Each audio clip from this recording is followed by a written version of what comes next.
Oyez oyez, bonjour à tous. Dans cette courte vidéo, je vais vous montrer sur Quantower comment vous pouvez paramétrer votre graphique micro pour qu'en réalité ce soit les données mini qui soient prises en compte et qui apparaissent.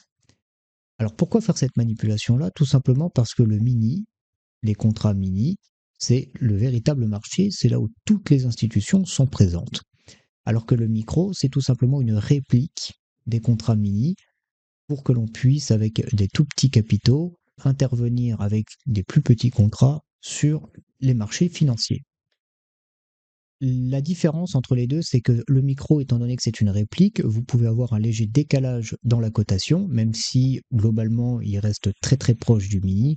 Lorsque vous avez beaucoup de volatilité, voire un petit peu de latence, etc., vous pouvez avoir un écart un petit peu plus important dans la cotation, ce qui peut vous amener, lorsque vous entrez en position, à avoir également un décalage ou lorsque vous voulez mettre euh, votre SL ou votre TP. Donc, pour avoir vraiment toutes les données les plus précises possibles, on va prendre les données réelles du marché et je vais vous donner un exemple tout simple.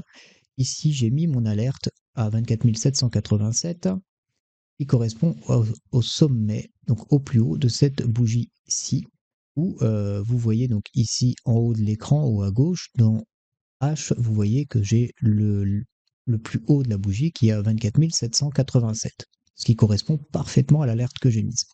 Et ensuite, on va faire la manipulation.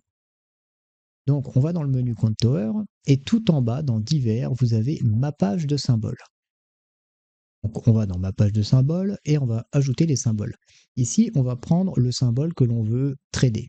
Donc, on veut trader en micro avec des données en mini. Donc, en fait, je vais prendre le graphique micro et ici, vous pouvez choisir soit simple, c'est-à-dire que toutes les données vont être en mini puisque c'est ce qu'on va choisir, ou alors vous pouvez customiser, c'est-à-dire avoir une cotation et des trades en micro, l'historique en mini, etc., etc. Donc moi je laisse en simple, comme ça j'ai vraiment toutes les données de ce que j'ai envie qui apparaissent. Et donc là on va choisir, donc dans cotation et historique, on va choisir le NQ, c'est-à-dire le contrat mini du Nasdaq. Et je vais appliquer. Donc on voit que le graphique recharge et on voit également en haut sur le nom du graphique, on a une petite pastille qui est apparue, Mapped. C'est-à-dire qu'en fait, vous avez fait un mappage de symboles.